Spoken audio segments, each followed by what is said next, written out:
The command deck of the Navy Cyber Command facility was bathed in cold blue light, the glow of hundreds of servers reflecting off the polished metal floors. The low hum of machinery filled the air, a constant reminder of the advanced systems humming quietly beneath the surface. While junior officers and enlisted technicians moved with disciplined precision, their eyes scanning monitors and hands flying over keyboards.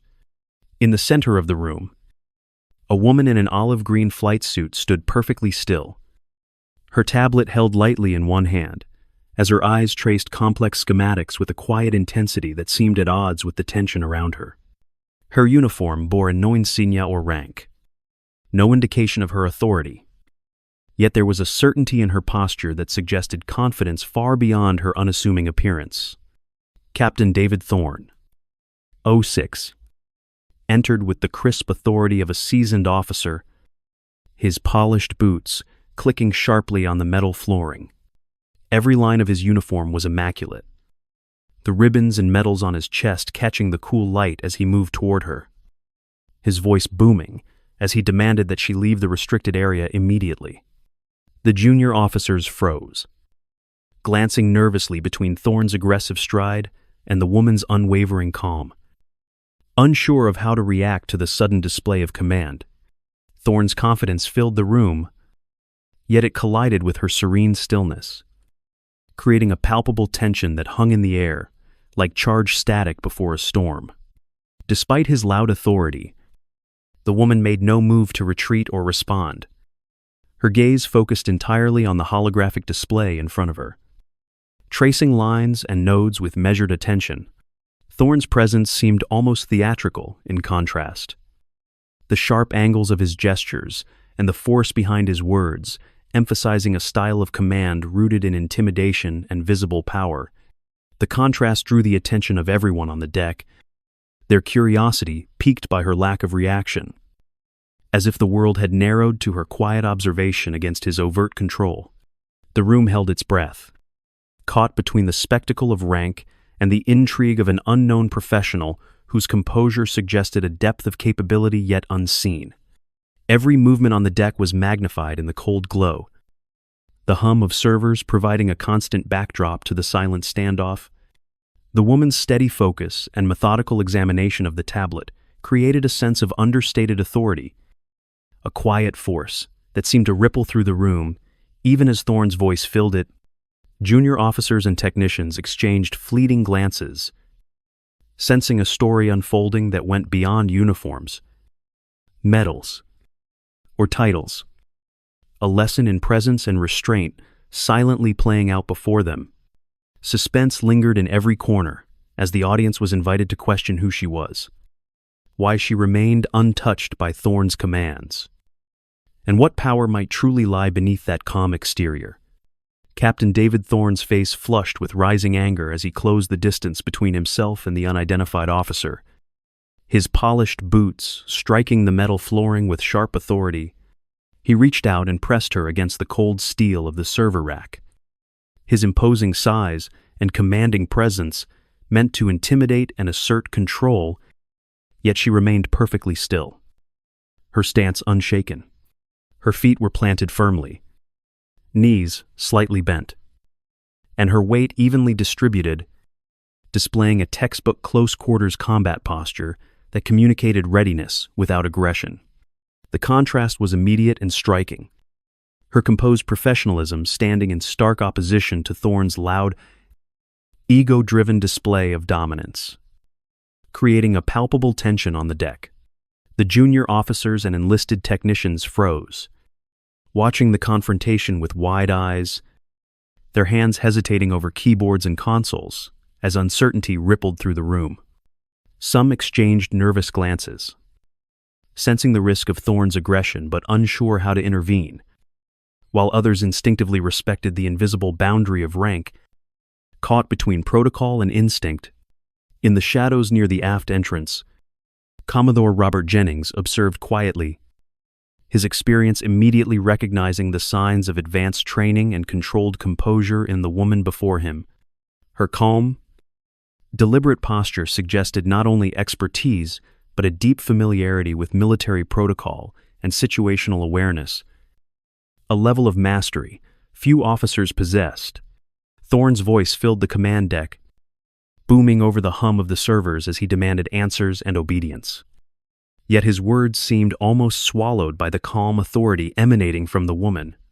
Each movement he made was precise yet forceful, his polished uniform and medals catching the blue glow of the room, a visual declaration of his rank and command. She responded not with words or gestures, only measured observation, her eyes scanning data on the tablet while maintaining situational awareness, prepared to react, but not provoked to act. The clash between overt power and silent expertise held the crew in suspense, the air thick with anticipation for the revelation of her true capability. Every detail of the interaction was magnified in the cold light. From the tension in Thorne's jaw to the relaxed, almost effortless steadiness of her hands on the tablet, her calm radiated a subtle authority that challenged his assumption that rank alone could command compliance. And it unsettled him more than any direct resistance could have.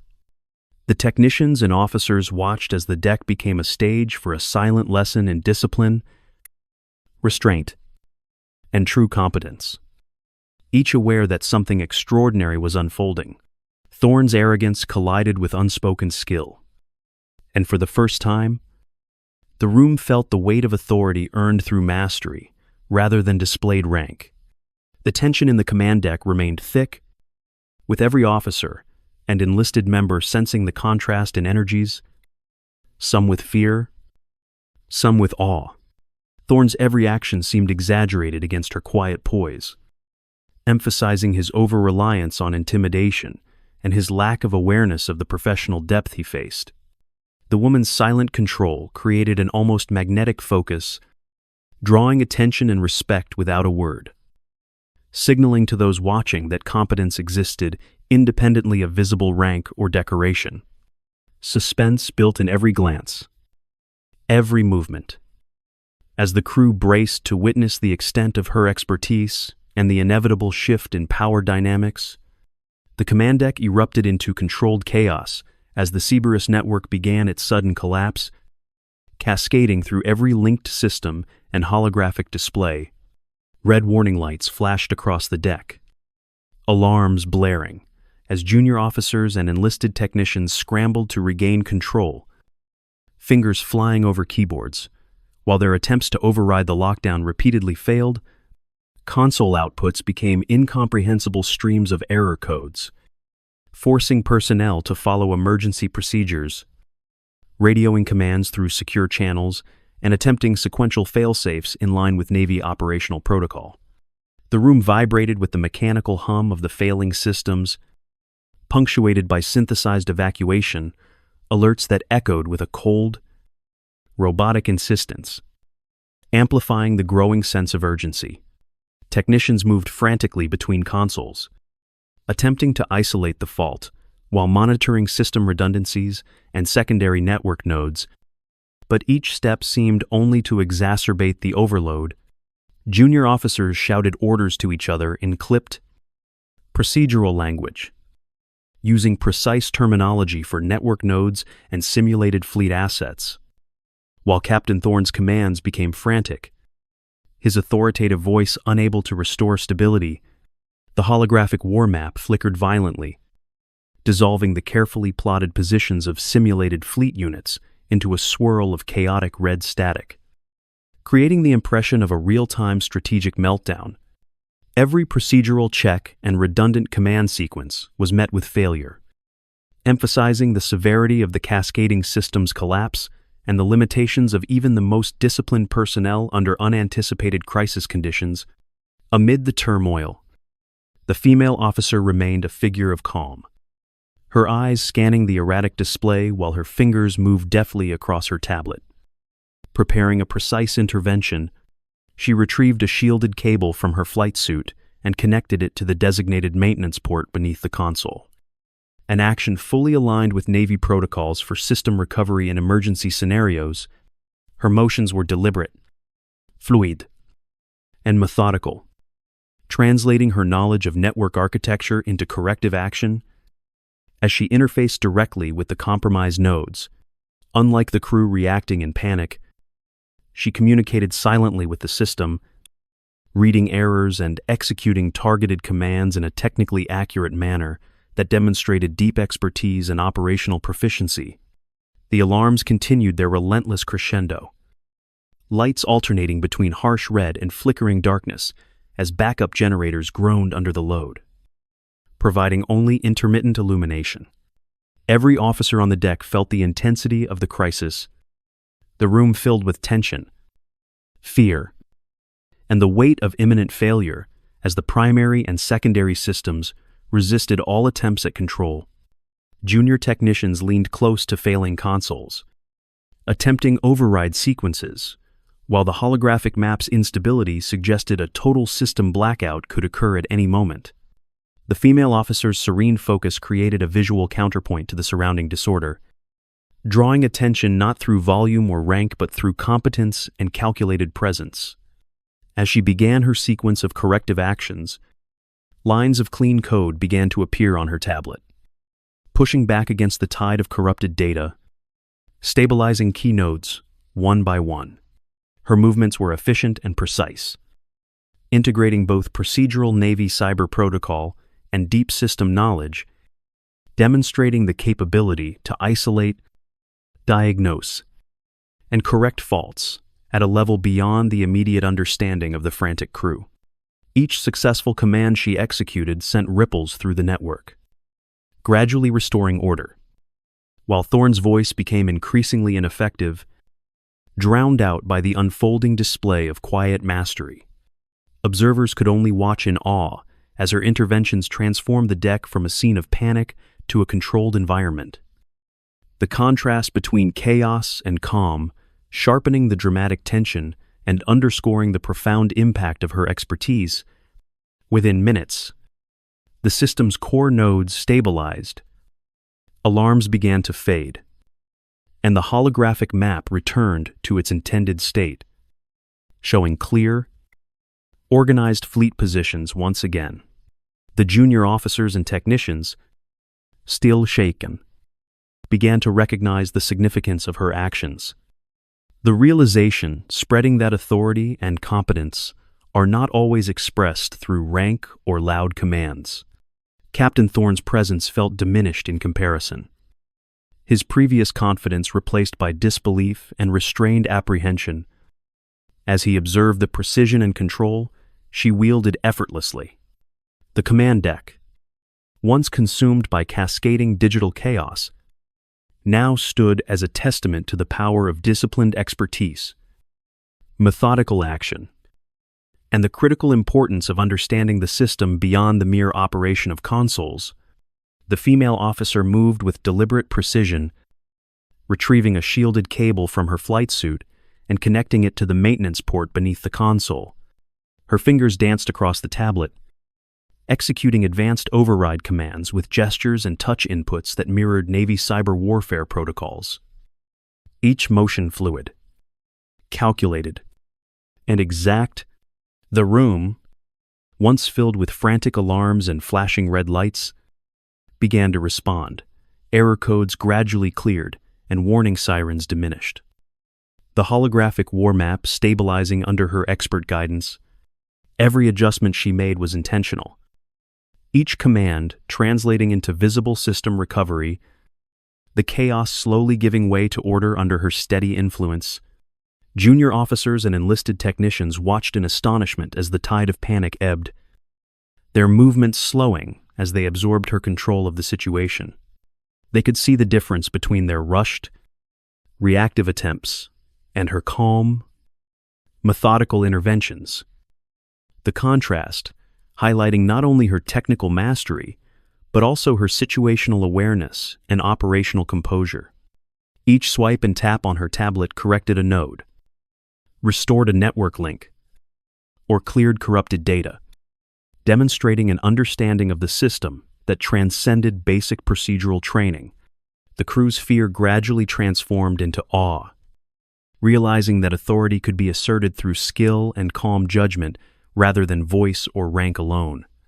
Captain David Thorne's posture shifted, his once commanding presence overshadowed by her unflinching expertise, his confidence replaced with uncertainty as he witnessed the precision with which she restored stability.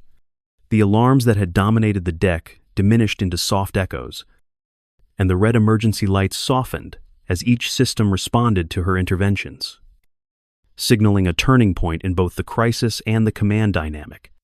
The crew began to move with more confidence, following her lead in subtle ways, their hands steadying on consoles as they took cues from her disciplined approach. The transformation was quiet but profound, the balance of power and trust shifting as competence demonstrated its authority over panic. Even the most junior personnel could sense the depth of her mastery, noting the seamless way she communicated with the system, anticipating failures, and correcting them before they could cascade further. Her calm focus created a magnetic stillness in the room, drawing attention without a word, inspiring confidence through action alone. The environment of disorder that had gripped the deck moments ago now felt controlled, orderly, and deliberate, a direct reflection of her expertise and poise. Each crew member, from officers to enlisted technicians, could feel the narrative of authority redefined, witnessing competence triumph over chaos with clarity and elegance. By the time the final alarms fell silent and the holographic displays returned to normal, the deck had been transformed into a place of disciplined observation and quiet respect. The female officer unplugged her cable, coiled it efficiently, and allowed herself a brief, analytical glance at the systems she had restored, confirming their stability with an understated confidence. The contrast between the surrounding crew's relief and her composed demeanor reinforced the lesson of the moment. Skill, focus, and expertise could command far more than rank or volume. In that instant, the command deck bore witness to a pivotal shift, the turning point where calm, calculated mastery overtook panic and disorder, leaving a lasting impression on every observer. The room fell into a stunned silence as Commodore Robert Jennings stepped forward, his voice measured as he confirmed the officer's identity and rank.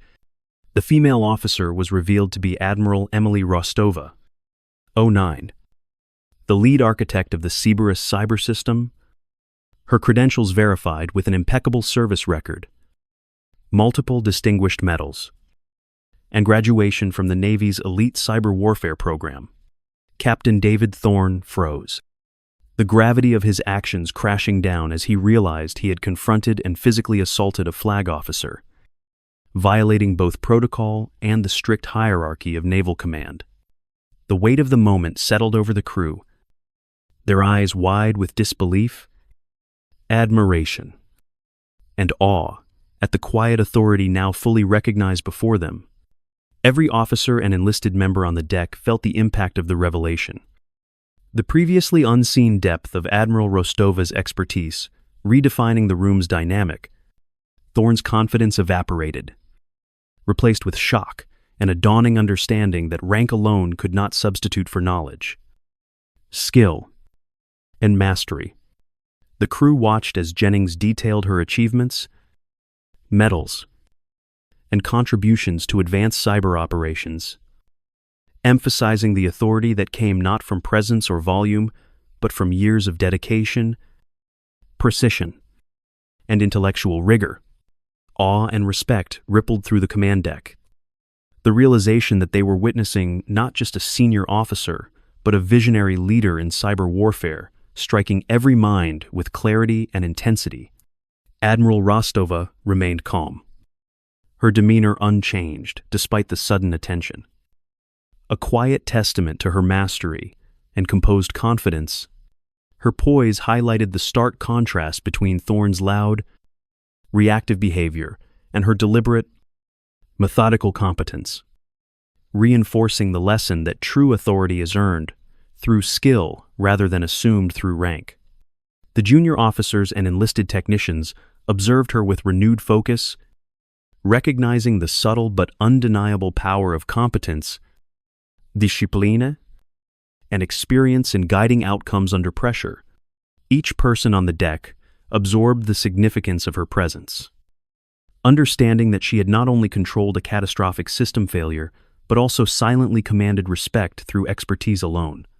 As the truth sank in, the atmosphere shifted from tension to reflective admiration. Every movement on the deck, measured and deliberate, as the crew adjusted to the new reality of leadership. Thorne's posture slumped, his previous assertiveness replaced with a mixture of disbelief and humbled comprehension. The lessons of arrogance and misjudgment laid bare. Commodore Jennings' acknowledgement of Admiral Rostova's rank and achievements reinforced the legitimacy of her authority, restoring the chain of command while showcasing the profound respect accorded to true expertise. In that moment, the crew witnessed a transformation in understanding the revelation of Admiral Rostova's identity, leaving an indelible impression of awe, respect, and the quiet power of mastery within the Navy. The aftermath of the cyber system crisis left the command deck transformed, the tension and chaos replaced with a quiet focus and reflective energy.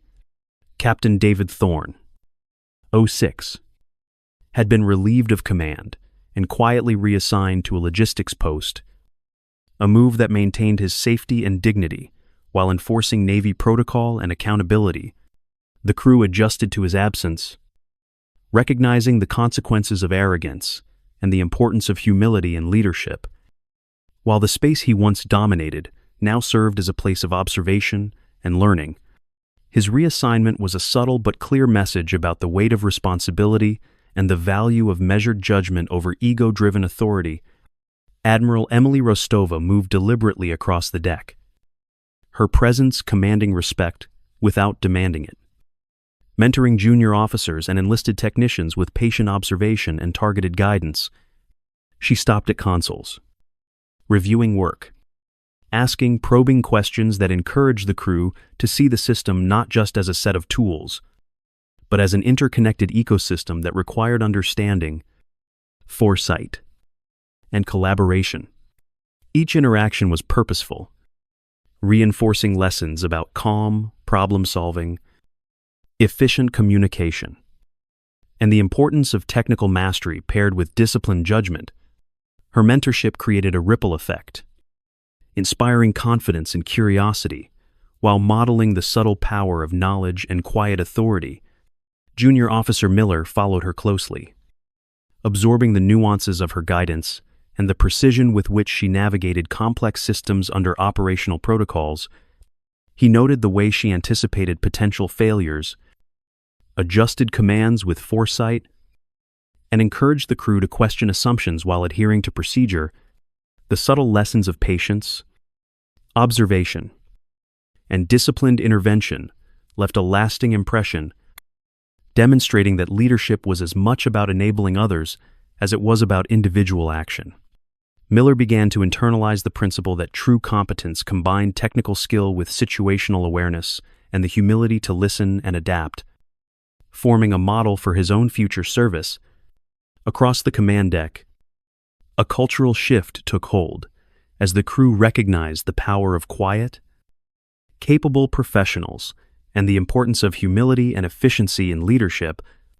Officers and technicians began to value precision and thoughtful analysis over display or volume, learning to trust one another's expertise and work collaboratively under Admiral Rostova's guidance.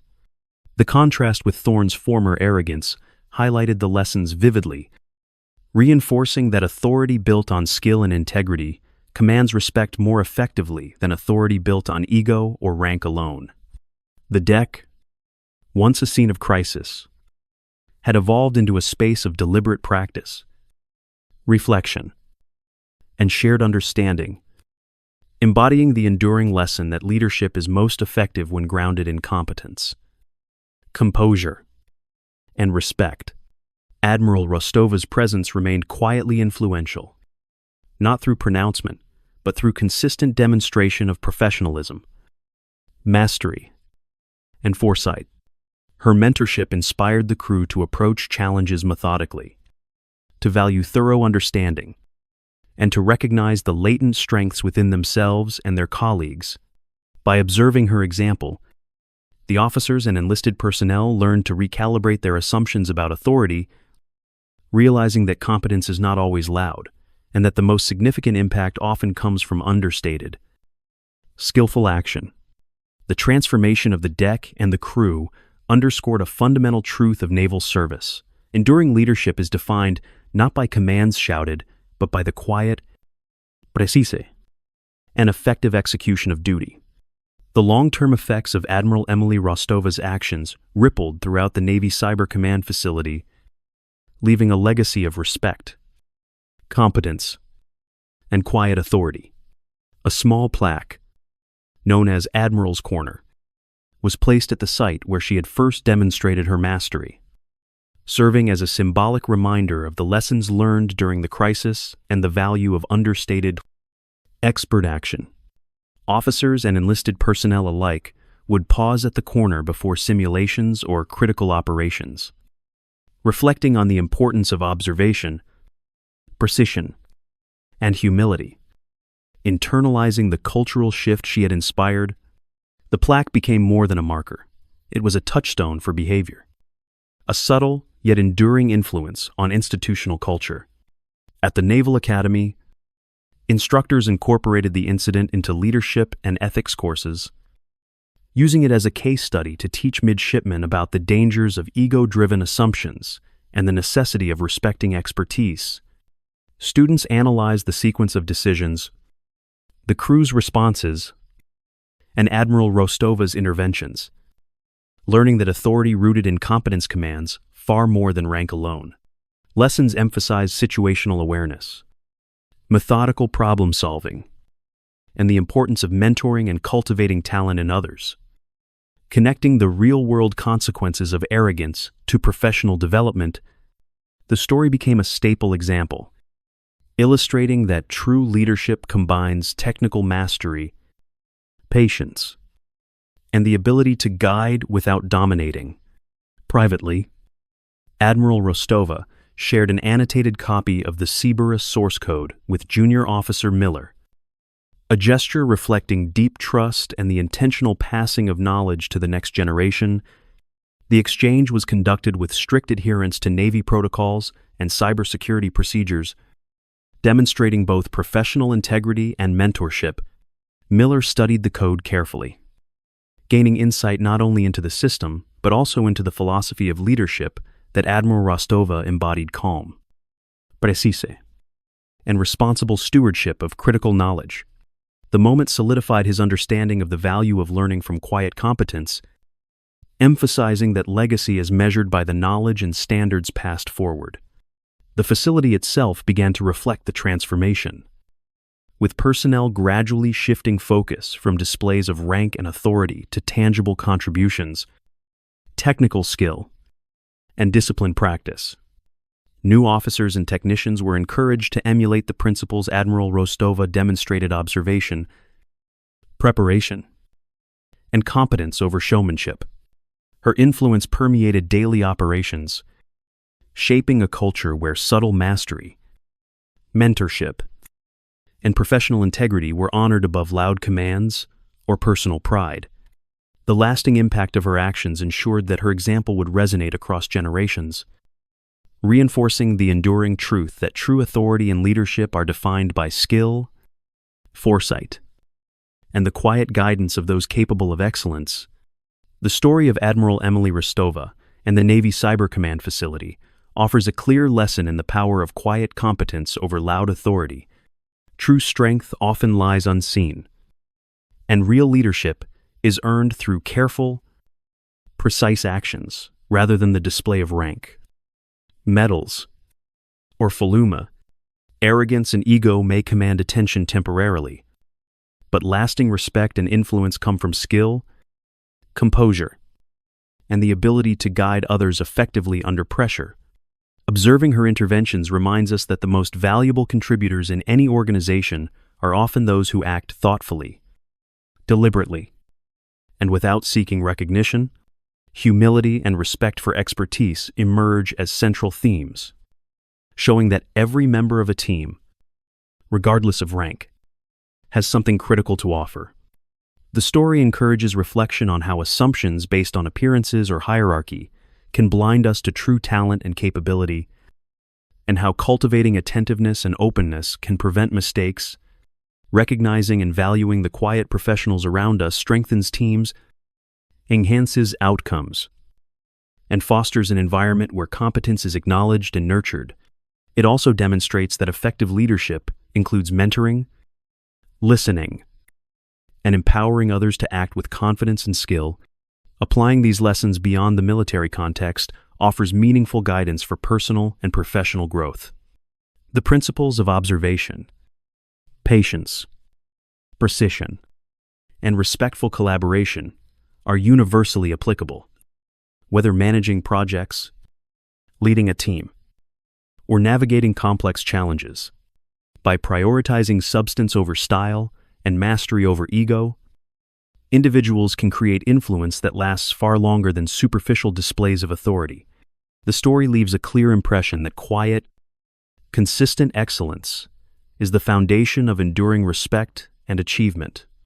In the end, the narrative reminds us to examine our own approach to leadership, teamwork, and decision-making. It encourages thoughtful reflection, appreciation for competence in others, and the cultivation of skills that can quietly but profoundly shape outcomes. The lessons of Admiral Rostova's calm authority, disciplined action, and mentorship resonate beyond the command deck, offering inspiration for personal development and mindful engagement in every endeavor. By internalizing these principles, we are reminded that the most powerful and lasting influence is often unseen, expressed through mastery, integrity, and steady, purposeful action.